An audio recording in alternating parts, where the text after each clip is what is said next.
According to the National Highway Traffic Safety Administration, formal driver education can reduce a driver's likelihood of being in a crash by as much as 40%. However, research also suggests when formal driver education allows teenagers to obtain a license earlier through graduated driver licensing, time discounts, the overall crash numbers may not decline because more younger drivers begin driving sooner. The findings underscore the importance of ensuring that driver education is not only focused on licensing, but also developing good and safe driving habits. On this episode of Let's Have This Conversation, I had the privilege of sitting down with my friend Brad Coleman. He is the CEO of SafeWay Driving. It's one of Texas's largest and most respected driving education schools in the state and around the country. Before his current role of leading SafeWay Driving, Coleman spent years competing on the NASCAR circuit as a professional race car driver, where he learned while driving skill is essential, it's safety which truly saves lives. Today, that lesson drives his mission of preventing the phone call that no one wants to receive. Brad shares the history of SafeWay Driving and how it spent more than 40 years equipping today's modern teen with the knowledge they need to be safe on the road and develop the habits needed to experience a prolonged driving career. SafeWay Driving has assisted more than 200,000 teens, adults, seniors, corporate drivers become safer behind the wheel through their proprietary SafeWay Driving System. We also share how the company is transforming an industry which is traditionally dominated by smaller and more independent driving schools by embracing things such as technology, modern driving experiences, and a scalable franchise model which empowers entrepreneurs to make a meaningful impact within their communities and their own pocketbooks. Coleman also expresses a point why quality driver education matters, how innovation is reshaping the industry, the responsibilities which come with earning a driver's license. Finally, what families can do to create the next generation of safe drivers. And Coleman joined me this week to tell me more. I'm Kevin McShann. Let's have this conversation.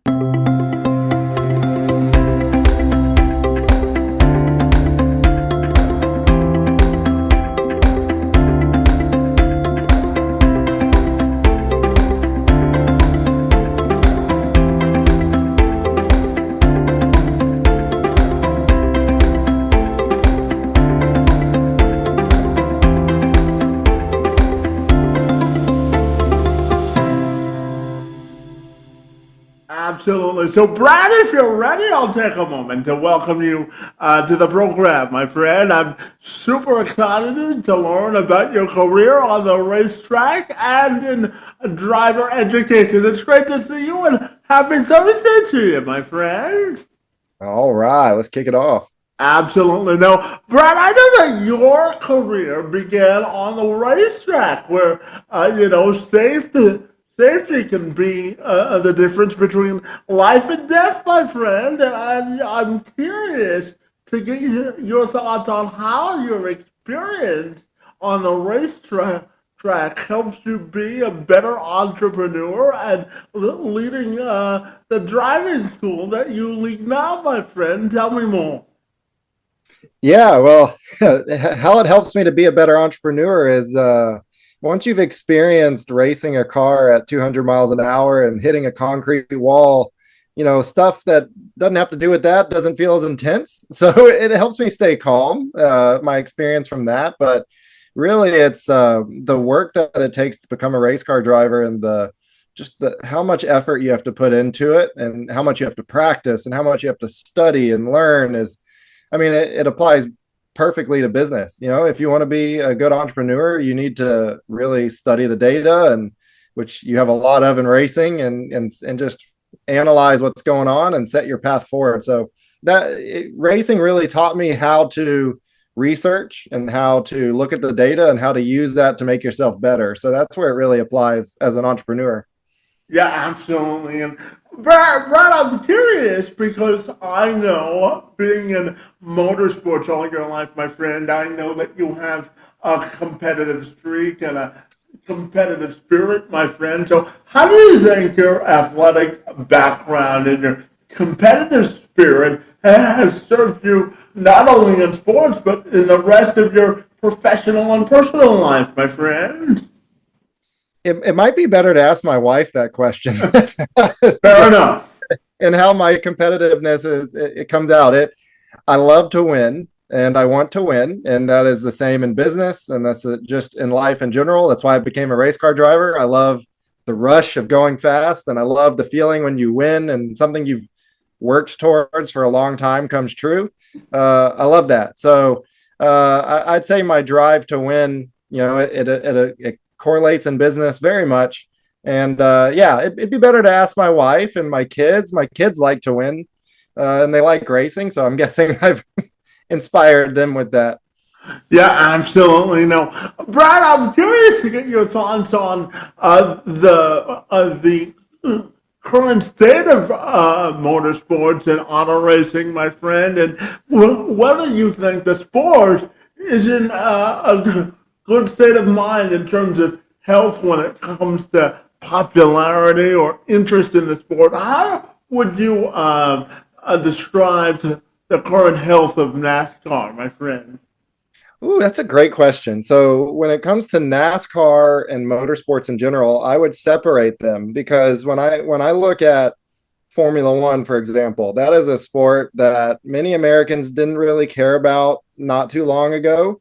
I'm not sure up in Canada if y'all cared about it more 10 years ago, but since COVID and since the documentary came out on Netflix, all of a sudden, so many people I know are Formula One fans. And, we had one race in the United States and it wouldn't really sell out. And then now they have three races in the United States and it's selling out a lot. And it seems Formula One has grown a lot in popularity, and they've done a great job in utilizing the different channels to do that.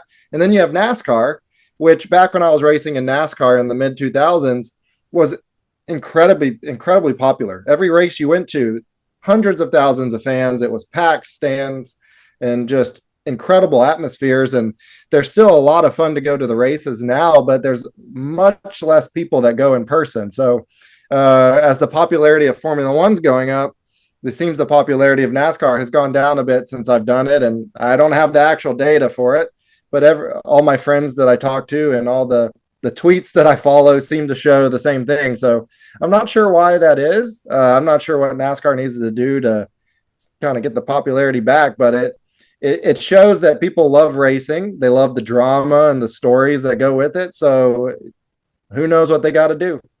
Yeah, well, I'm also curious to ask you, and then I'm going to ask you about Safeway in just a second, but I'm also curious to ask you about some of your favorite memories on the racetrack, my friend, and how those still impact your everyday life today, my friend.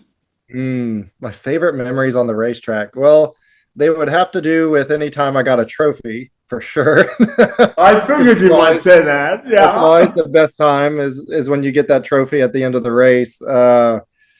Man, I have so many great memories of winning poles or winning races, and one of my favorites has got to be this ARCA race that I won, where we were dominating the race. I mean, I was probably 7 seconds ahead of the rest of the field, and in racing, each second is an eternity. It feels like when you're going that speed, and the way the race unfolded, there was wrecks that happened and cautions that came out at the wrong time, and we ended up going 2 laps down and somehow made it all the way back and won the race and got the lead with 3 laps to go and won it. That was an incredible victory. And it was so fun for me because you have this wide range of emotions from, oh man, this is easy, this is my race, I'm winning by so much, to all of a sudden there's all these setbacks that come that you weren't expecting, that puts you down, and it's okay, I can either let this get me down, keep me down, and just be mad and not do anything about it and just be angry and say, well, that's not fair what happened, or I can calm myself down, I can work hard, and I can see what we can do to make it back up. And we ended up making the race, winning the race. So that one race is actually a really good example of how to look at life, really. Absolutely. I always say, when adversity strikes, resilience is the answer to the test, isn't it? That's beautiful. Yeah. Absolutely, my friend. And I know that you hold the philosophy that driving requires skill, but safety is even more important. So, leading Safeway, my friend, I'm wondering how that motto influences your leadership style today, my friend. Yeah, well, for your viewers, they know I was a race car driver at this point. We've talked about it. Maybe what they don't know is now I own a driving school called Safeway Driving. That's driver's ed, not driving school of how to go fast in a race car, but a driving school of how to get your driver's license here in the United States, and how to be a safe driver on the street. Which a lot of people look at me a little weird and they go, why would a race car driver want to teach people how to drive safe on the street? They think we just go break the law and go as fast as we can all the time. And I like to point out that, in racing, yes, you need to go as fast as you can to win that race. But also you need to study your competitors. You need to know where they're positioning their car, when is the best time to pass them. You need to know how to avoid crashes, and you need to learn how to really develop your situational awareness, which that translates very, very well to being a safe driver on the street. You need to see what all the cars around you are doing. You need to put yourself in the best chance to get to where you're going safe. So those skills actually translate really well, and it's been fun teaching people how to drive safe on the road. And it's really fun when they think I'm going to teach them how to go fast, and that doesn't happen. Yeah, but I also know that you're passionate about leading SafeWay Driving School because you want to make sure that you do all you can to prevent making the call that nobody wants to receive, my friend. So tell me why that driving sort of ethos for you and your leadership capabilities, my friend. What are your thoughts there? Yeah, you said our purpose statement there. We want to prevent the phone call nobody wants, and that's why we exist. That's why Safeway Driving has existed for 53 years. I didn't start it. I wish I could say I did. I'm 38 years old, so it's been going 53 years. It's trained 275,000 plus drivers, and everything we do is to prevent that phone call. It's to make sure that when somebody gets in the car, they get where they want to go safe. And that's something that, as the leader of the company, that I live out in my day-to-day life. When my wife gets in the car with my kids, I want them to get there safe. When my friends get in the car, I want them to get there safe. So that means that as the leader, I live that myself. I don't text and drive. I don't drive distracted. Like, I try to set a good example when I'm out on the road, and that's what we're trying to teach other people to do as well. Yeah, absolutely. And but on the driving education, you also want to teach the people that you work with good driving habits, my friend. And I'm wondering what goes into teaching people great driving habits beyond the basic education and getting your driver's license, my friend. Yeah, that's a good point. So we are big on helping drivers develop safe habits. And the way you develop a habit, as you know, is you make choices and eventually those choices turn into habits. There's good habits, there's bad habits. So what we try to do with our students, since they've never driven a car before, most of them, is we try to teach them how to make safe choices that will eventually turn into those safe habits, whether it's clearing intersections before they drive through, checking your rearview mirror before you slow down. A lot of people don't think to do those things, and it's not because they don't want to, it's because they just don't know to do it. A lot of new drivers will get in the car and they just stare straight ahead and they're scared and they're just trying to make it. And we want to get the habit. Let's get your eyes moving. Let's check your surroundings. Let's study what other cars are doing. So that's what Safeway Driving does so well with our system and our curriculum is teach you to develop those safe habits so you can be safe. Yeah, absolutely. And Brad, leading the company, I'm curious to ask you, what sort of conversations do you think parents should have with their kids before they're eligible to get a driver's license, my friend? Because I think preparation is part of the process, isn't it? Yes, absolutely. That's great. You got a lot of good questions. Parents should definitely have conversations with their kids, and they need to help realize that this is not like a privilege or something that you automatically get to do when you turn a certain age. It's something that you need to earn and develop and show that you can be safe when doing it, and to take it seriously. And if I'm going to be honest, a lot of our students that come through Safeway need to have those same conversations with their parents because they watch their parents growing up learning how to drive, and we have so many students who will say learn what the safe choices and the safe habits are, and they'll just flat out tell the instructors, oh, my parent does this, or my parent texts and drives. And we'll have parents that call in saying my kid's trying to tell me how to drive and I don't like it, and we'll be like, well, are they right? Are you doing this thing wrong? It's like, well, yeah, but I've been doing this for 30 years. And so the bottom line is just because you've been doing something for 30 years doesn't mean you've been doing it right. Well, I always say no matter how many degrees you have on the wall, you can always learn something from somebody else, and that also applies to driving, doesn't it? Absolutely. Yeah, absolutely, my friend. And I know a fascinating part of your story, my friend, is you graduated from Safeway driving as a teenager, and now you lead the whole thing. And it must be nice to make your own decisions. And no, I'm only kidding. Yeah. Yeah. Yeah, and I'm curious, my friend, as you come full circle, as you've purchased the company and transformed it into a franchise with over 24 locations across Texas, what inspired your journey and the lessons you've learned since taking the company back over, and why did you want to take it back over in the first place, my friend? Yeah, it's been an interesting journey. Going when I was, like you said, when I was 15, I was a student and graduate of Safeway Driving myself here in Houston. Got my license through them, and off I went with my racing career. And I never thought I would be back to own it one day. That was not something that I had envisioned or dreamed. So the way that happened was as I was racing in the NASCAR series, we have a lot of sponsors. You see those sponsors all over the cars, all the big brands that you know.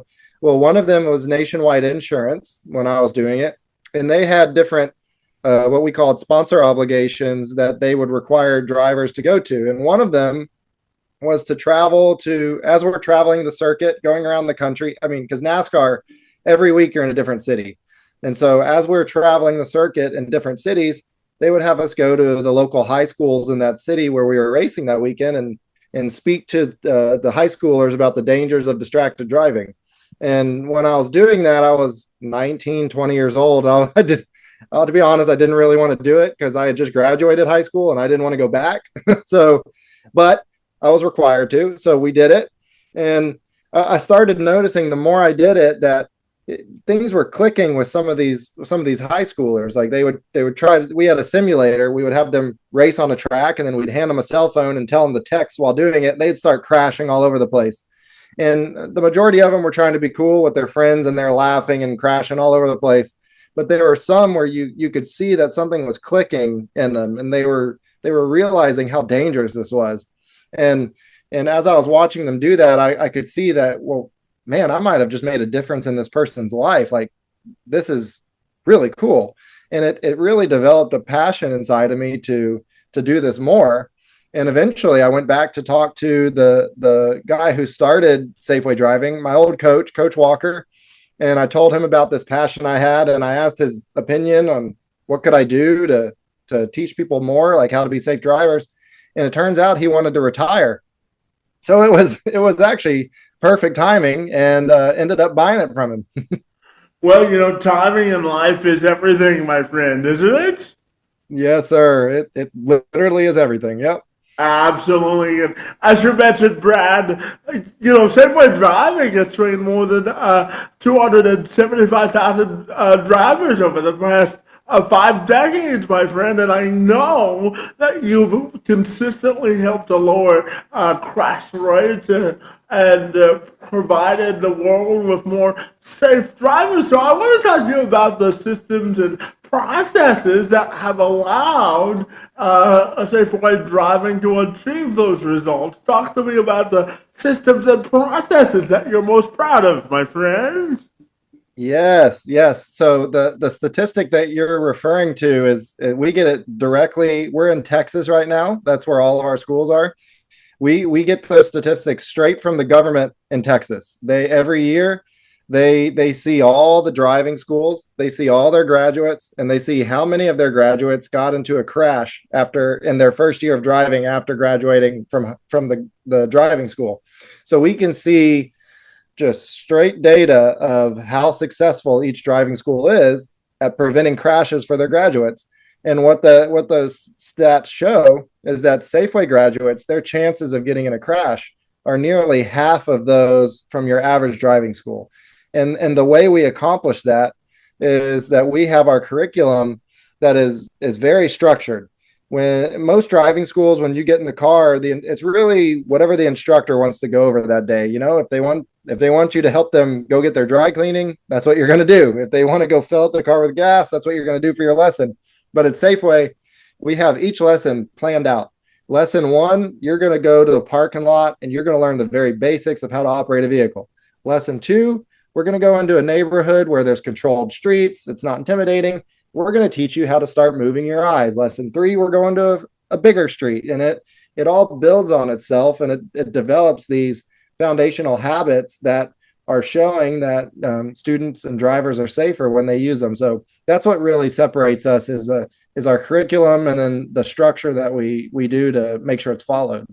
Yeah, absolutely. And I know that one of the driving forces for you is that you say that driver education should do more than help students pass a test, and should also prepare them to become confident, responsible citizens and drivers, my friend. So tell me, what does that mission look like for you in practice in terms of also pouring into the individuals that you work with, my friend? Tell me your thoughts on that, my friend.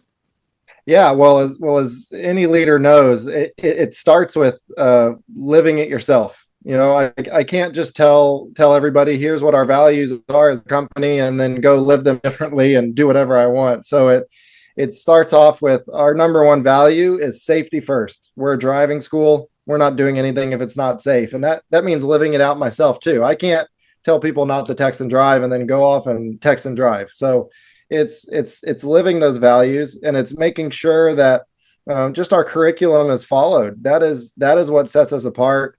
That is what makes us have safer graduates. So with our different franchisees and our different partners that we have, it's just giving them the support and the tools that they need to execute on this system that we have that is proven to be safer, and it's making everyone out there safer. Yeah, absolutely. Now, Brad, before I ask you my next question, I'm going to tell you a story. So, All right. Brad, I was born with what's called spastic quadriplegia cerebral palsy, buddy. I found out at the age of 9 that I wouldn't be able to walk for the rest of my life because of the severity of my disability without assistance. And, when I graduated college, buddy, back in 2010, no news director would hire me despite the fact that I had a sports journalism degree because they viewed my disability as a liability at the time. So what I did was I turned my story of rejection and to how I make money now. So I'm curious to ask you about what do you think business inclusion means today, and how do you think resilience plays into being a successful entrepreneur, my friend? Wow. Well, man, you're an inspiration. I was looking into you before doing this just to do my own research, and I love your drive and your you never give up attitude. And I think that is very important for entrepreneurs and leaders. And you talk about inclusion and how important it is. And where we operate, Safeway Driving is known for being that place where one of our big customer bases is neurodivergent students. So it's people that may have learning disabilities or learn differently, and we've become known as the place that you send your kids to us, and because of our system, which neurodivergent people really thrive on systems and consistency, because of our curriculum and the way we build on it. It allows us to create safe drivers out of people that a lot of schools haven't been able to do it. So we're very passionate about that. I care very much about as many people as possible becoming safe drivers and being inclusive in that and not just turning people away. So we do a lot to help people like that. Yeah, absolutely. And just one follow up on that. I'm curious to get your thoughts on how we can break down barriers to inclusion in the workforce for folks with disabilities. What do you think employers need to know in terms of rethinking their recruitment processes, my friend? What are your thoughts there? That's a great question, and I wish I had an answer. What I would love to know is what your thoughts are on that, and what we can do as companies to be better. Well, I think it starts, my friend, with not fitting the job always to the person and looking to fit the person's abilities to the job instead of having a standard or generic job description. I always tell employers it's important to not always try to fit a square peg in a round hole because everyone's portrait of success is different. And I always tell employers that people with disabilities are natural problem solvers. So instead of looking about or focusing on the person, it's about focusing on their abilities and then adapting the role as much as possible. Now, there are still, of course, metrics we have to reach, but adapting the role as much as possible to fit the person to the job instead of fitting the job to the person, if that makes sense. So, Yeah, that makes a lot of sense. That's great advice. well, and didn't even charge you for it. No, I'm only Thank you. yeah, no, I'm only kidding. But how do you think, on a more broader sense, my friend, we can create a competitive advantage in business, my friend, in terms of, thinking with innovation and thinking forward as entrepreneurs and business owners? What do you think the future of business innovation looks like, and how is that a competitive advantage in your mind, my friend? Yeah, we live in an interesting time right now. We with the two letters that everybody talks about in AI. it's Yeah. really it's really changing a lot of the ways business is done, and it's causing a lot of people to need to adapt. So that's a major thing, and it's something that can be used to really help. And I think it's something that can be used to really hurt too if it's not done in a tasteful way and in the right way. I don't, for me, it's not implement AI and get rid of all the people and save money. I don't like that for myself in our business. Our business is built off of people. It's the instructors. It's the people in the admin team supporting the instructors and the franchisees. And It's what makes life worth living is people and how unique they are, and what everyone brings. Everyone brings something unique, right, in their own perspective. So listening to that, and I think not forgetting about people will set businesses apart. And then using AI in a way to support the people that you have in the business. So it's finding the ways to adapt to that in the world we live in right now. It's interesting, and something I really care about is hearing customer perspectives and Mm-hmm. from our students and from our parents, and what do they customers are evolving. They're always going to be evolving in what they want and what they need. We know what they need in the driver training, but the way they want it, that evolves. So we have to evolve our model to match customer demands, and whether that's technology driven or adjusting our curriculum, it's always keeping your ear to the ground and not forgetting that the whole reason we exist is for the students. Yeah, it's important to know your mission and proposition statement, isn't it? Yes, sir. Absolutely. And Brad, as you know, racing and entrepreneurship, they both require great communication and the ability to be agile. And I'm glad you brought up relationships because I believe that the heartbeat of any business, my friend, building authentic relationships with people. So I'm curious, how do you think racing made you a better communicator, and how have you translated that into becoming the leader of SafeWay Driving School, my friend? Well, racing very beautifully helped me become I'm not saying I'm a beautiful communicator. I just messed that up.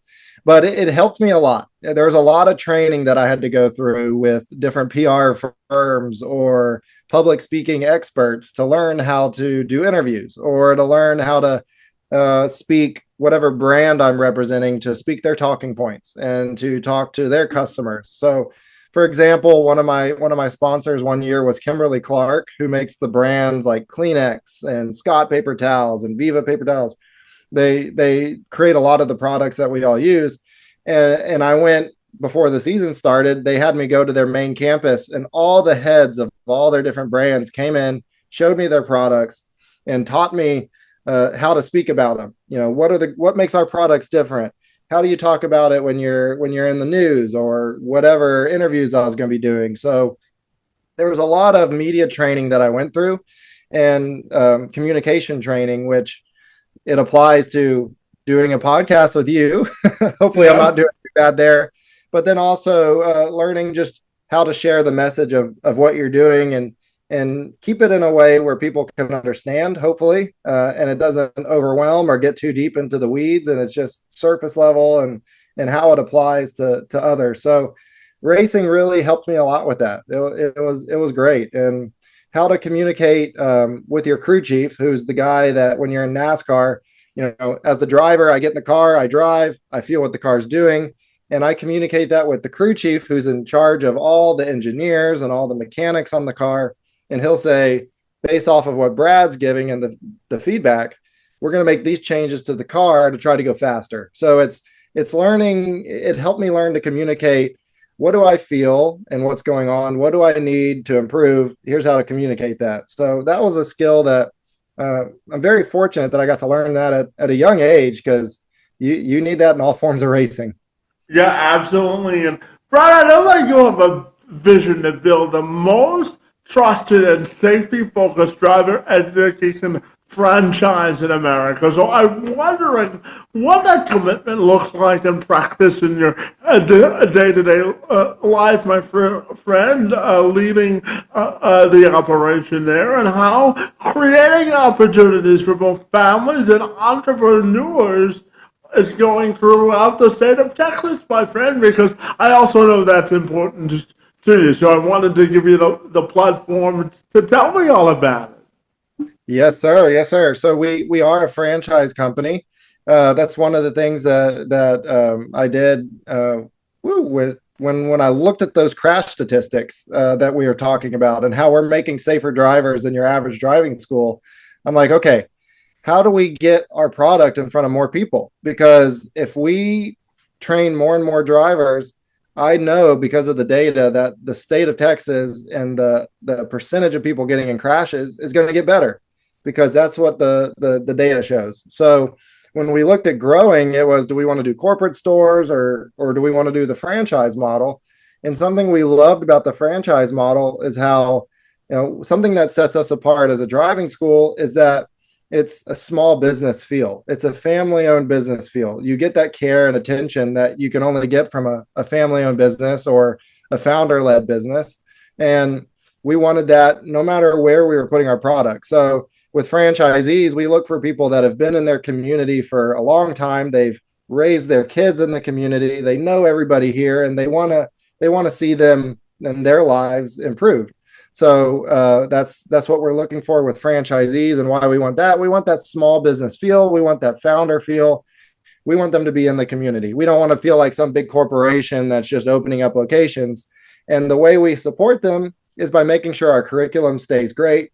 Any laws that are changing, we're updating it. We work hard on keeping technology at the forefront so that they can operate their business and they don't have to worry about necessarily the day-to-days on how to do certain government things. Like we're covering all that, and we want them to just go out and tell their friends and their neighbors about Safeway and why they should care. Yeah, absolutely. And Brad, I've got two questions left for you, and the first of those two questions is I'm gonna circle back to asking you about building relationships, my friend, and your philosophy on building relationships, because I know you're an authentic human first leader, my friend, and you value relationships. So tell me, what's your secret sauce to forming and sustaining valuable and trusted relationships, my friend? Well, thank you very much, and you nailed it with the word authentic.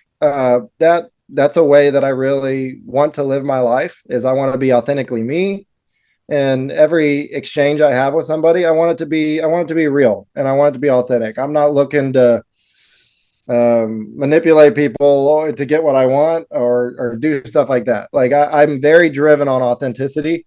And part of that could be because I'm introverted.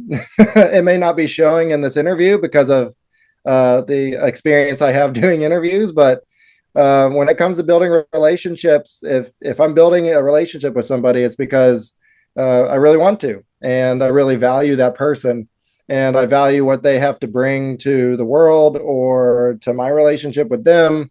So it's authenticity that drives everything. It's because what is this life really about? It's about people. It's about relationships with people, and just being real and having a good time. So that's what I care about. Yeah, absolutely. And Brad, I'm going to ask you the question I ask all my guests and my podcast, my friend, and that is this, my friend. When you look back on your life in leadership, racing, and sports, how do you want your professional and personal legacy to be remembered or defined, my friend? Ooh, so when I look back now, or when I look back at the end of my life? When you look back at the end of your life, my friend, what do you want the first line of your eulogy to say, my friend? Oh, I'd love it to say Brad lived to 110 years old. Sure. And that's because, man, when people look back, I mean, the business stuff's great. It's very essential. But I want it to say that I was authentic, that I was a good father, a good husband, that I loved my family, that I loved my friends, and that I made an impact on the world in whatever I did. Right now it's creating safer drivers. That I would love it if it would say that because of the work we're doing, that the death toll in Texas and the United States and wherever we end up got reduced because of Safeway driving. I would love to know that people's lives were better, were safer because of the work I'm doing. But really, that if anybody came across me, that they felt good about themselves. I mean, that's really what I care about, and what I want my life to be. Yeah, absolutely. And finally, my friend, tell me, if people want to get connected with Safeway Driving School or yourself personally, what's the best way they can do that? Yeah, go to SafewayDriving.com uh, depending on what you're wanting, you can either sign up as a student or get more info about being a franchisee. And if you want to talk to me, reach out on LinkedIn, Twitter, or X, whatever they call it now, and would love to chat. Absolutely. Well, Brad, I have to tell you, this was my last interview of the week. So this was a great way to end my week, my friend, talking about sports. You know, as an old sports reporter, I always get excited when I can talk sports and keeping people safe on the road, my friend. I think you're doing great work, and it was a real pleasure and privilege to meet you. And I want to thank you for the good work that you're doing and for engaging in conversation with me this afternoon. It's most appreciated. Well, thank you so much, Kevin. It's been a huge honor to be on your show because I love the passion you have for what you do. You know, I told you I was doing research before, and it's obvious that you really care and you do a lot of work for your passion. So it's great, and it's been a huge honor just to be on your show. I really appreciate it.